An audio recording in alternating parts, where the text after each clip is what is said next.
cases that sound the most interesting to you. Second and final request. If you like the content that I create and put out, I humbly ask that you like the video and subscribe to the channel. Okay, so that concludes the 2 requests. So let's talk about this abandoned ghost ship, the Mary Celeste. On December 4th of 1872, the Canadian brigantine was passing through rough seas near the Azores Islands in the Atlantic Ocean, approximately 1,000 miles from the coast of Portugal, when they sighted a seemingly abandoned ship. That ship was the Mary Celeste, which was an American merchant ship which had set sail from New York City on November 7th that same year, and it was headed to the Italian province of Genoa. Her cargo of industrial alcohol, an ethanol-based solvent, and fuel was intact and accounted for. Now, the Mary Celeste was originally a British registered ship named Amazon, which had been built in Nova Scotia, Canada in 1861. 7 years later, in 1868, the ship was transferred to American ownership, where she was renamed the Mary Celeste.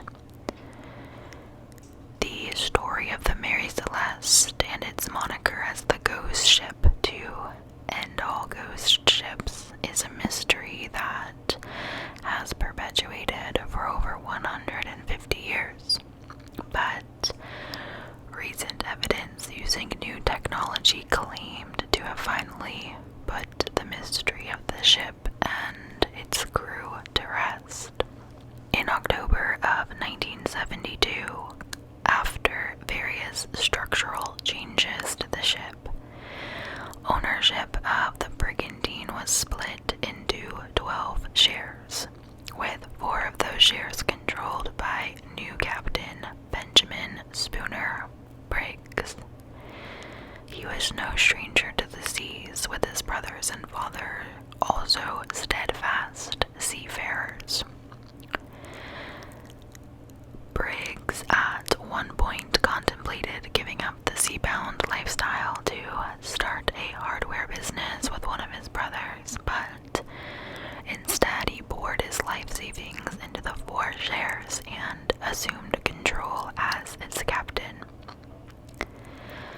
Over the next month, Mr. Briggs would handpick 7 crew members, some of whom he had worked with before, to prepare for the sailing to Genoa. Benjamin's wife and his baby daughter were to accompany him on the trip, and it appeared that the lore of Italy and the life there was very appealing for his family. The ship itself had been modified since its days as the Amazon, and had been lengthened with a new cabin built on the main deck. Capacity for cargo had been increased, which would undoubtedly have been a financial decision.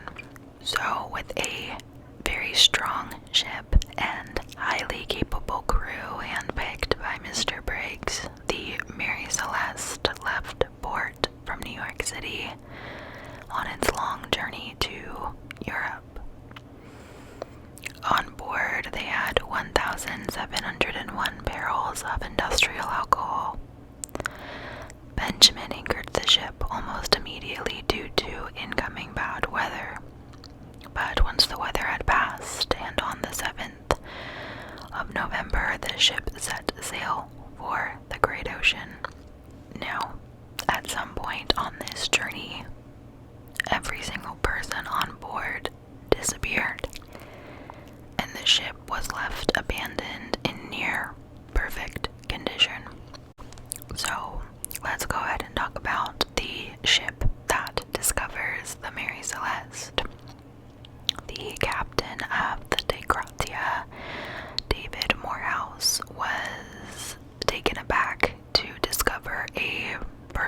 unusable ship simply floating in the middle of the Atlantic. Understandably so.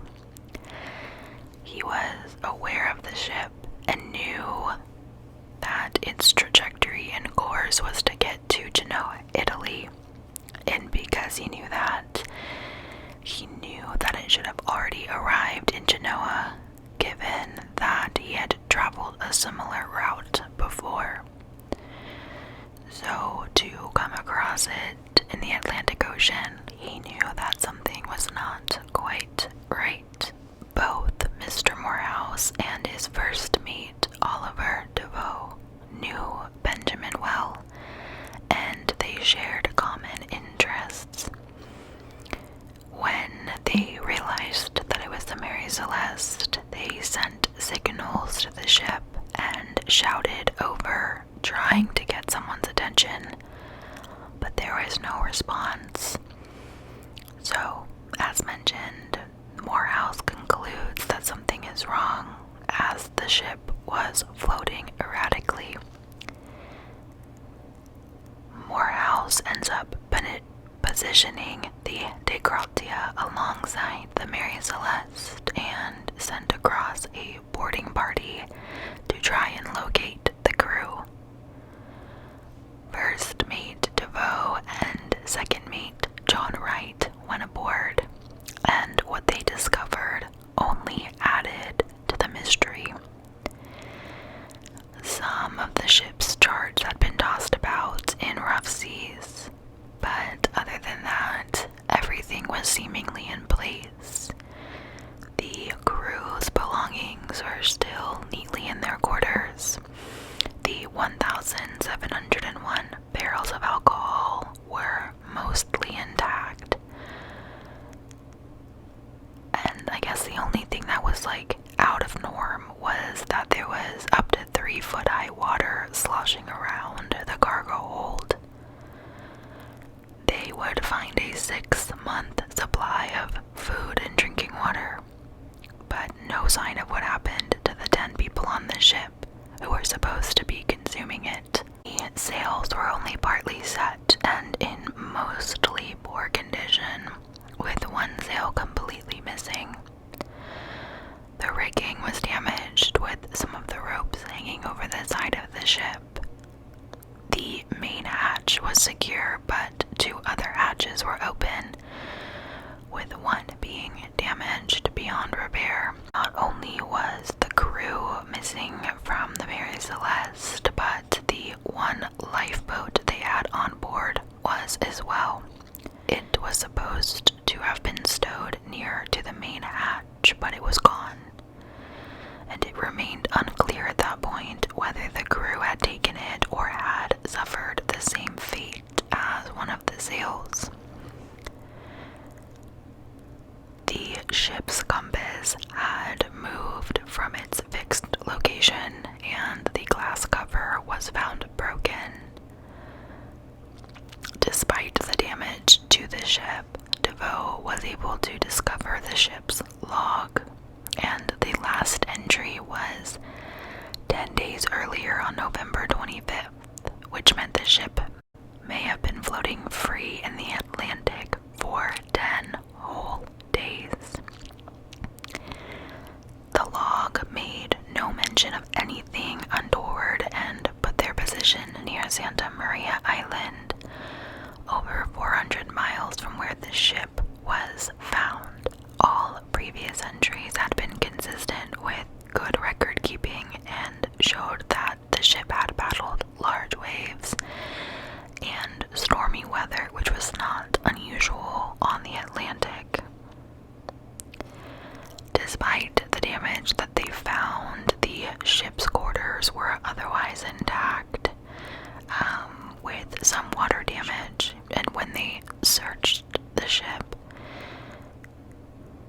they found a sword under Benjamin's bed and discovered that much of the paperwork, save for the captain's log, was missing. So, all of this information is brought back over to Captain Moorhead of the De Gratia, and the crew is just completely stumped as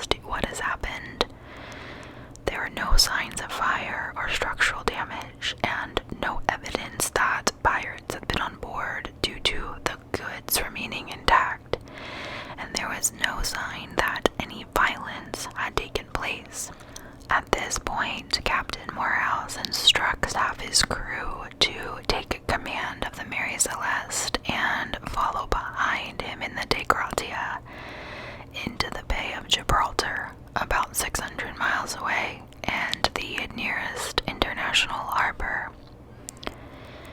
Due to the crew being split between two ships, progress was slow, but the weather was mostly fine.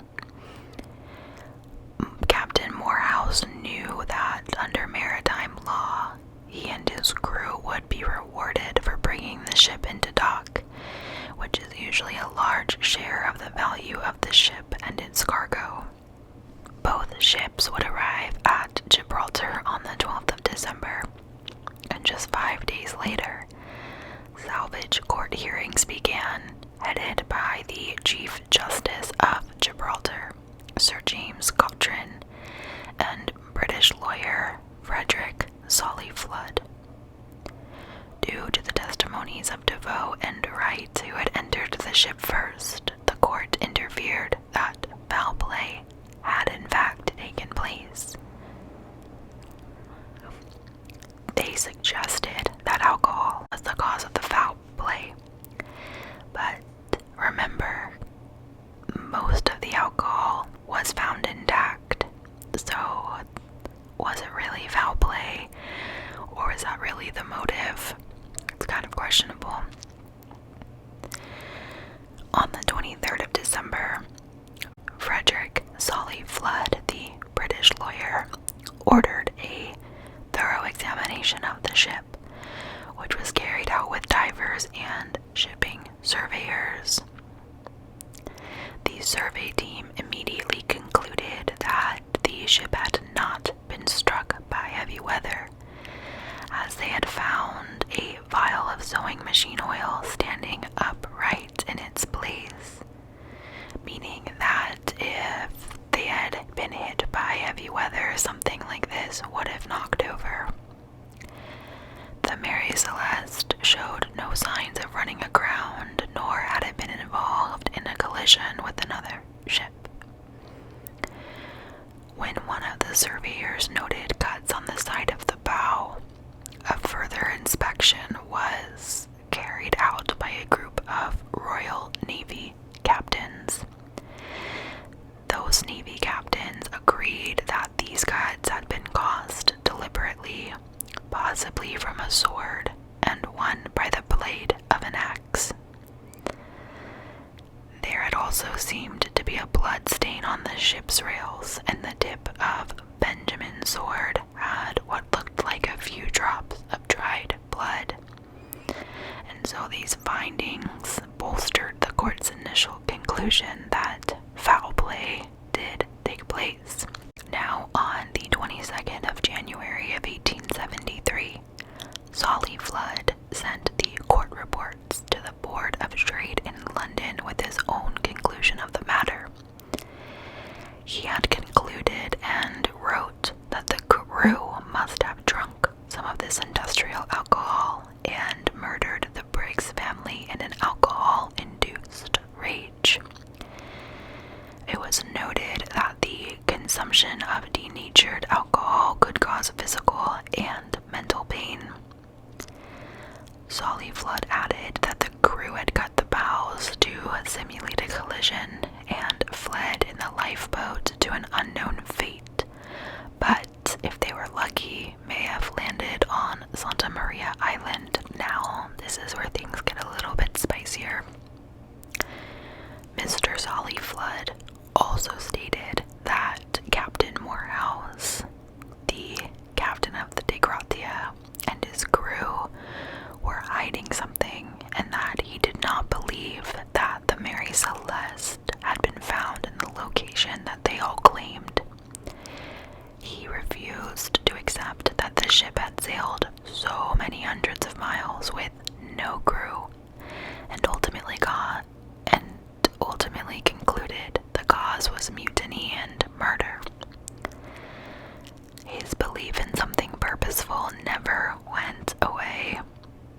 He then claimed that a businessman and seafarer named James Winchester had paid Morehouse and his crew to kill everyone aboard the Mary Celeste.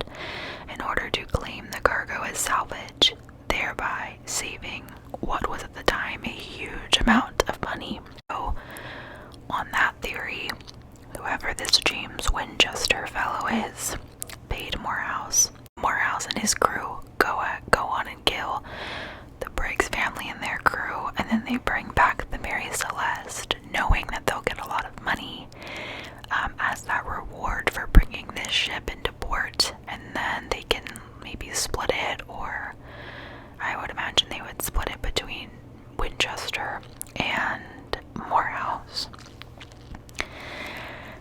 However, Solly Flood's theories were ultimately discarded when testing of the supposed blood stains proved that there was actually no blood present.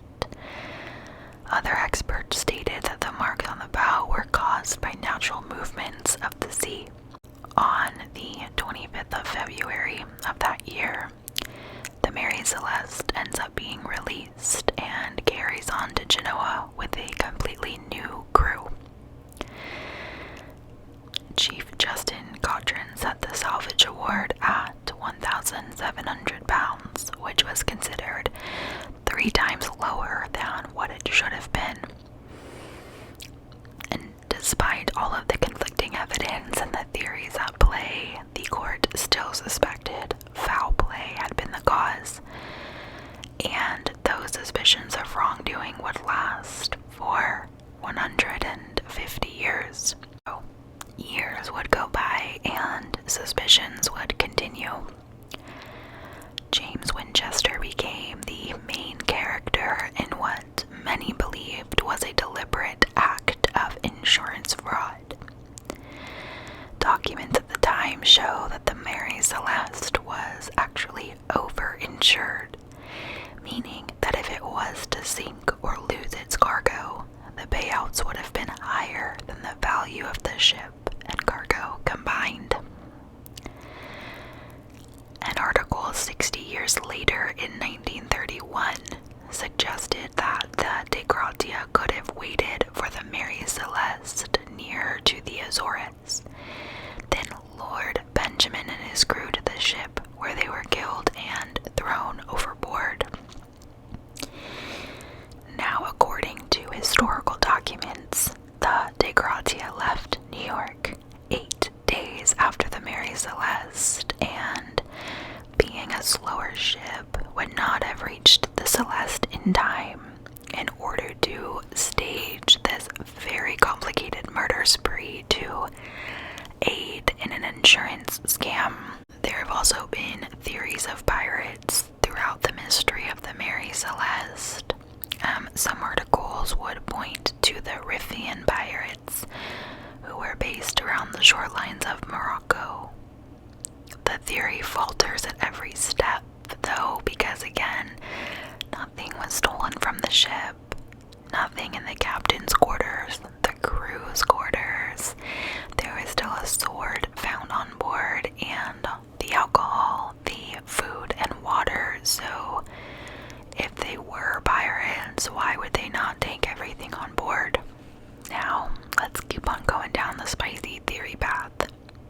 There has been suggestion over the years that Mr. Briggs and Morehouse were somehow partners in a complicated conspiracy to cash in on an insurance scam. Yet, no sign of Benjamin, his family, or the crew were ever found. So, if it was an insurance scam and that's what they went after, how did Benjamin just stay completely under the radar? Or was he just that skilled? It's so questionable. Is he alive or is he dead at the time that all of this is happening? There is also another theory that Benjamin Briggs had also gone crazy, caused by religious fervor, and killed everyone on board and then took his own life.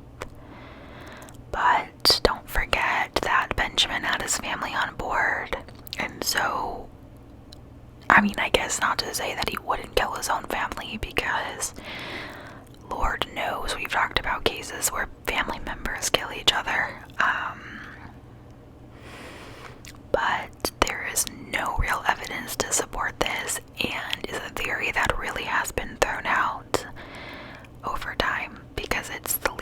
likely in the researchers' opinions. There is one piece of evidence, or lack of evidence, I would say, that we haven't really focused on, so let's talk about this lifeboat. So there is a theory that involves the missing lifeboat, and due to the missing sail and damaged ropes, it was deemed likely that Briggs had transferred everyone into the lifeboat as a precautionary measure due to the damage that the ship had sustained, and that their plan would have been to stay on the lifeboat and then get back on the ship when any danger had passed and they knew that things were safe. However, there is a roadblock that this theory hits. You have to consider, and I didn't know this myself, I don't know much about this kind of history, but back in the 19th century, the crews that ran these ships were competent enough to fix the ship that they were on. But because the ship had not been taking on any water at the time, there would have been no real danger to them if they had stayed out of the way of the damaged sail. So they can't fully justify this theory either.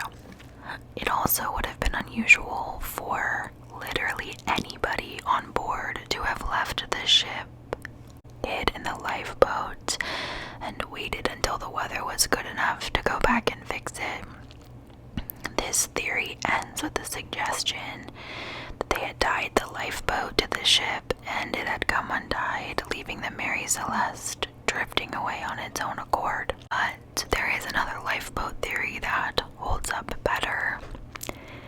In the early 20th century, an insurance appraiser named Arthur Putnam wrote that a cargo of industrial alcohol would have occasionally released gas into the ship, and this then would have caused minor explosions when lit.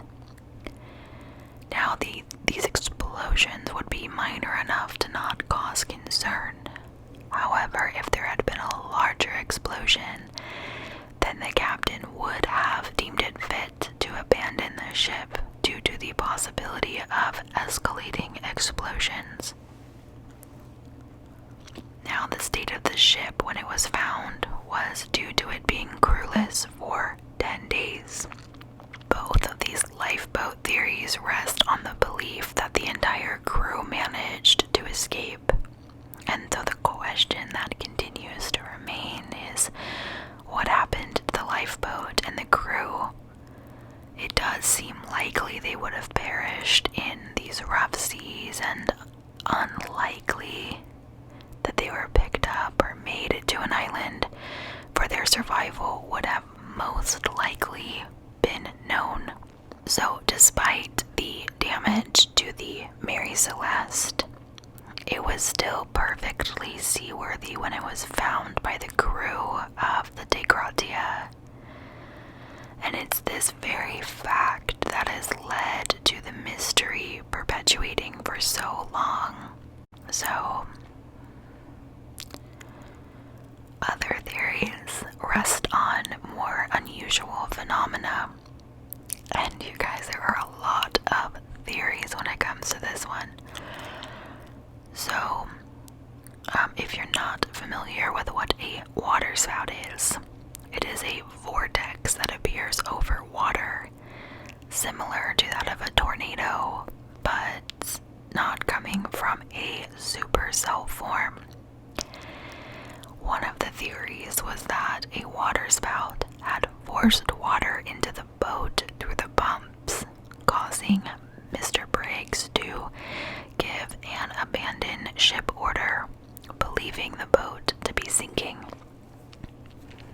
Some people speculated something along the lines of the Titanic tragedy, but there was no evidence for an iceberg.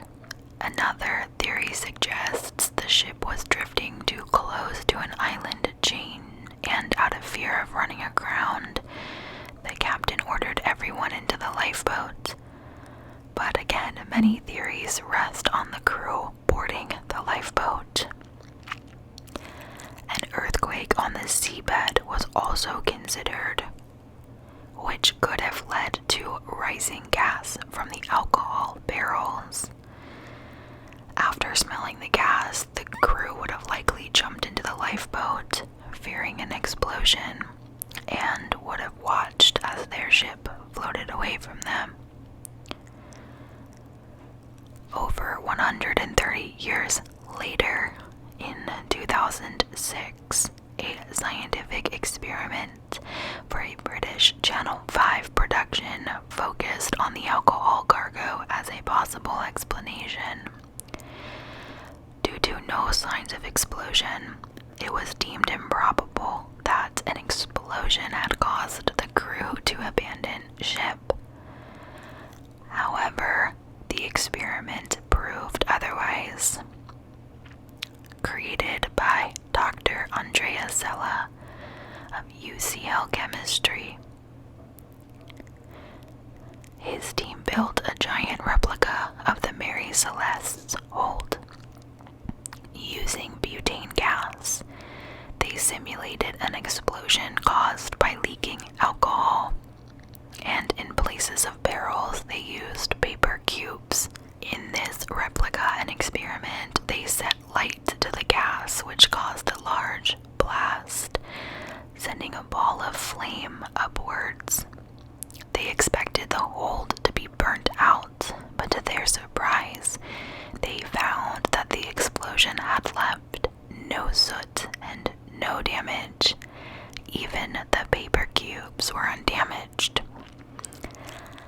The resulting explosion from lighting the gas caused something called a pressure wave.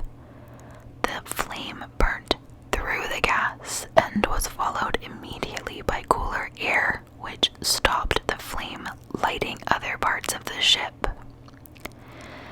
The scientists concluded that the pressure wave explosion was caused by two barrels rubbing together, and historical documents showed that approximately 300 gallons of alcohol had leaked on the Mary Celeste.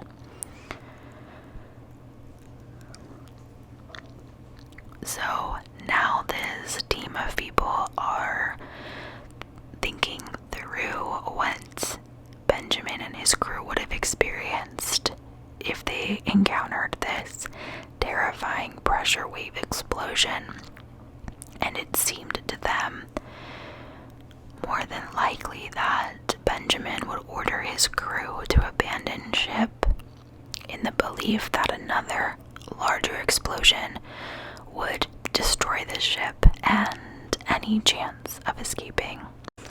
So, as you know, we're looking at this as a true crime case. Is it murder or is it something else?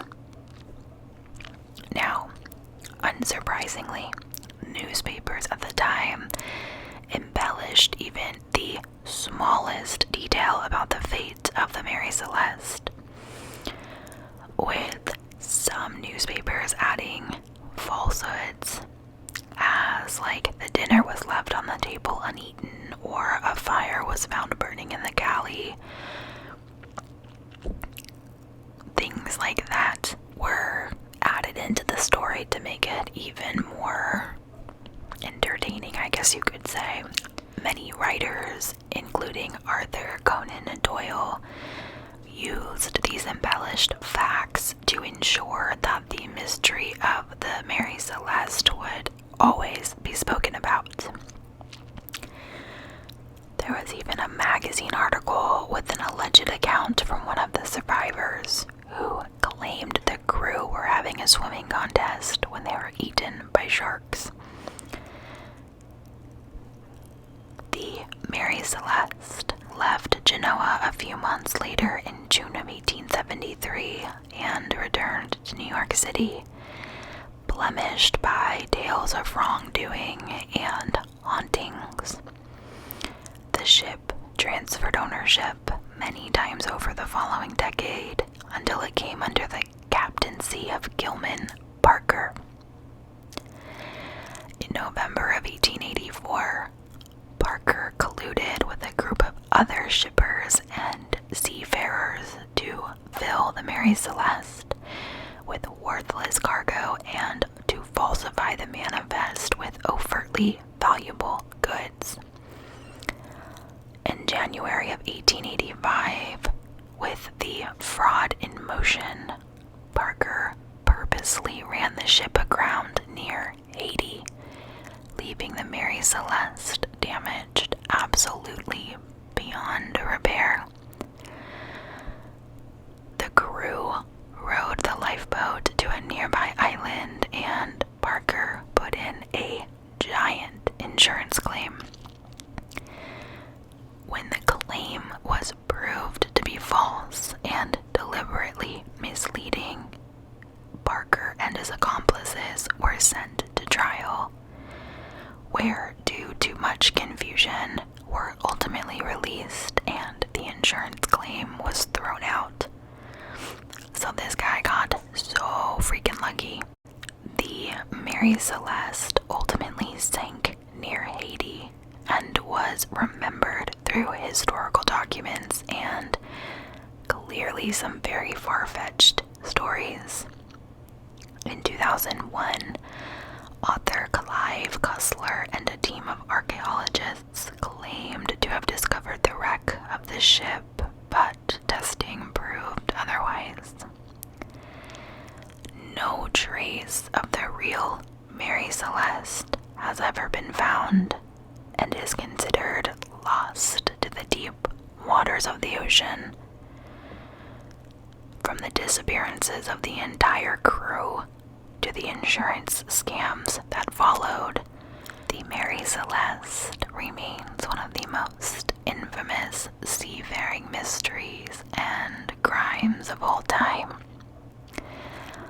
Not only do we have a ghost crew, but we have a ghost ship as well, with no answers in sight, and likely answers that will never be found. I do want to also mention that in 2007, a year after the experiment took place, documentarian Anne McGregor and oceanographer Phil Richardson really became invested and intrigued by the story of the Mary Celeste. They worked together to use historical weather data to plot the ship's course, and they were thinking that if they were able to at least identify and pinpoint where in the ocean they were when they potentially jumped ship, that they could figure out the why behind it. They felt like they could work backwards and create a path between these kind of points and pieces of evidence they had. Transcriptions of the Mary Celeste's log, notes from the chief and the lawyers involved at the time. They thought that they could put all of this stuff together. The documentarian and oceanographer have not been able to fully identify what happened or pinpoint these pieces of information, but they are still dedicated to doing so and feel like they cannot let the story of the Mary Celeste go. She was quoted saying, "The research goes on because I have been touched by the story, as I hope other will be." In November of 2007, I believe it was, there was a documentary that was released called The True Story of the Mary Celeste, and it was put on by the Smithsonian Channel. So that concludes our story of the ghost ship and the ghost crew of the Mary Celeste. I'll be perfectly honest, I have zero input on this one. I literally do not know what I believe. I can understand so many of the theories, but each theory has such a solid roadblock at play because things were left so perfectly fine, and all of the damage that the ship suffered was from being unmanned for 10 days. So, you guys, I picturing the Pirates of the Caribbean with ghosts and sea creatures and all of that stuff because my brain naturally wants to believe in stuff like that. But this is one of those mysteries that I don't think will ever be solved and is just gonna go down in history as such a freak occurrence. This is something that I feel like would happen in the Bermuda Triangle or something like that. So please let me know your thoughts on this case. I thought it was fun to do something more historical this time. Thank you for voting on this case. Please don't forget to go down to the comment section and look at the pinned post and comment for the case you want covered here in the very near future. Thank you for joining